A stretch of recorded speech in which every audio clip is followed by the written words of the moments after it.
कल पंजाब असेंबली का सेशन शुरू होगा, उसमें स्पीकर को चुन लिया जाएगा, फिर उसके बाद चीफ मिनिस्टर को चुना जाएगा। तो इसके बाद चीफ मिनिस्टर फिर शपथ ग्रहण समारोह होगा, उसके बाद वो चीफ मिनिस्टर ऑफिसर तौर में वो नॉमिनेट हो जाएगा। तो ये जो मरियम नवाज़ की बात है, तो मरियम नवाज़ ये प्राइम मिनिस्टर जो फॉर्मर प्राइम मिनिस्टर है नवाज़ शरीफ, उनकी बेटी है। और ये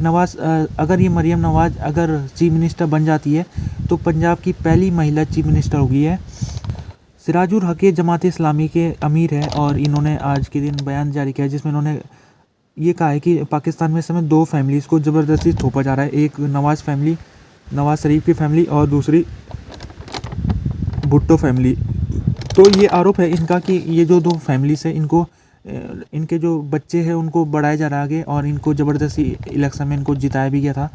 साथ में उन्होंने ये कहा था कि धांधली हुई है बड़े पैमाने में इलेक्शन में और इन्होंने जो चीफ इलेक्शन कमीशन है उनका इस्तीफा इन्होंने मांगा है और इन्होंने कहा है कि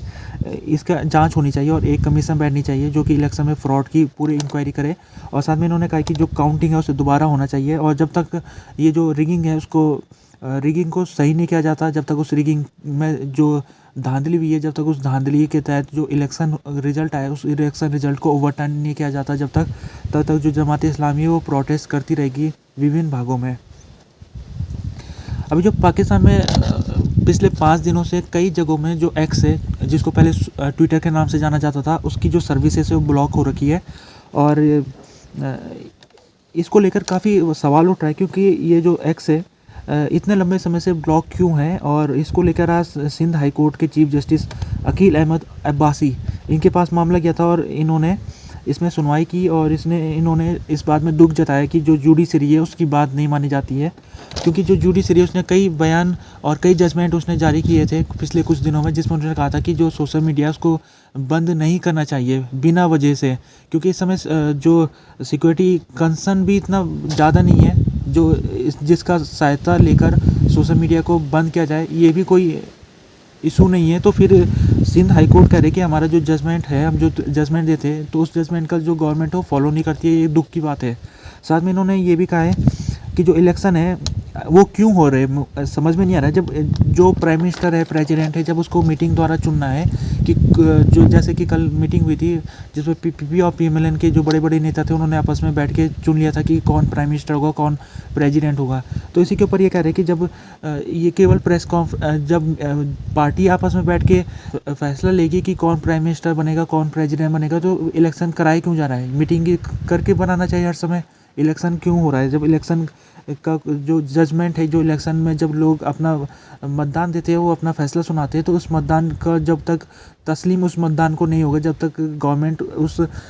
मैंडेट को स्वीकार नहीं करेगी और अपने मनमाने तरीके से कोलिशन बना के मीटिंग करके वो कोई भी सरकार खड़ी कर देगी, तब तक जो इलेक्शन है उसका कोई मोटिव ही नहीं रह गया जब हर बार ऐसा होगा। तो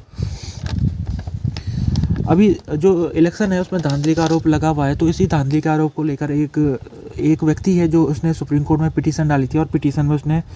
जो री इलेक्शन की बात कही थी, उसने कहा था इलेक्शन धांधली हुए थे इस इलेक्शन में, तो इस इलेक्शन को फिर से कराना चाहिए। तो ये जो पिटीशन है इसको देने वाला जो व्यक्ति है वो कोर्ट में नहीं पहुँच रहा है कई दिनों से, और जो कोर्ट में सुनवाई कर रहे जज काजी फैसिसा और इसके अलावा 2 जज उनके साथ है, तो उन्होंने इस व्यक्ति को कहा था कि इस व्यक्ति को पेश होना चाहिए कोर्ट में, लेकिन इसको कांटेक्ट किया गया, लेकिन कांटेक्ट इसका बाहर से आ रहा है, मतलब ये कांटेक्ट इसका बन नहीं पा रहा है। और इसके बारे में आज खबर आई है कि ये कतर चले गया है, कतर में पहुंच चुका है और सुप्रीम कोर्ट ने इसको बुलाया लेकिन ये फिर भी वहाँ कतर से वापस नहीं आया। तो ये जो है यहाँ पर सुप्रीम कोर्ट ने इसके ऊपर फाइन लगा दिया है और सुप्रीम कोर्ट ने कहा कि जो व्यक्ति है इसने अपनी पब्लिसिटी स्टंट के लिए उसने ये पिटीशन को फाइल किया है, और अगर उसने वाकई में उसको इस पिटीशन में वो सीरियस था तो उसको कोर्ट में आना चाहिए था। तो कोर्ट ने इसके ऊपर 5 लाख रुपए का फाइन लगा दिया इस व्यक्ति के ऊपर जिसने पिटीशन डाली थी। जो ये इलेक्शन है उसके ऊपर अभी तक अमेरिका का जो स्टेट डिपार्टमेंट के स्पोकपर्सन है मिलर, उन्होंने कहा है कि जो इंटरफेरेंस की बात हो रही है, जो धांधली की खबरें आ रही है इलेक्शन में, तो उसकी जांच होनी चाहिए और इन्वेस्टिगेशन उसकी होनी चाहिए और मस्ट भी इन्वेस्टिगेशन होनी चाहिए, यानी कि जो इन्वेस्टिगेशन है उसको इम्पार्शियल तरीके से होना चाहिए और इंडिपेंडेंट इन्वेस्टिगेशन होनी चाहिए। साथ में जो सोशल मीडिया बंद है पाकिस्तान में, उसके ऊपर भी इन्होंने अपना स्टेटमेंट दिया। इसमें इन्होंने कहा कि जो सोशल मीडिया है वो फंडामेंटल राइट है पाकिस्तान के लोगों का, और उसको पाकिस्तान के लोगों का इसको जो अधिकार है लोगों का उसको देना चाहिए, और सोशल मीडिया को जो सर्विस है उसको बहाल करना चाहिए।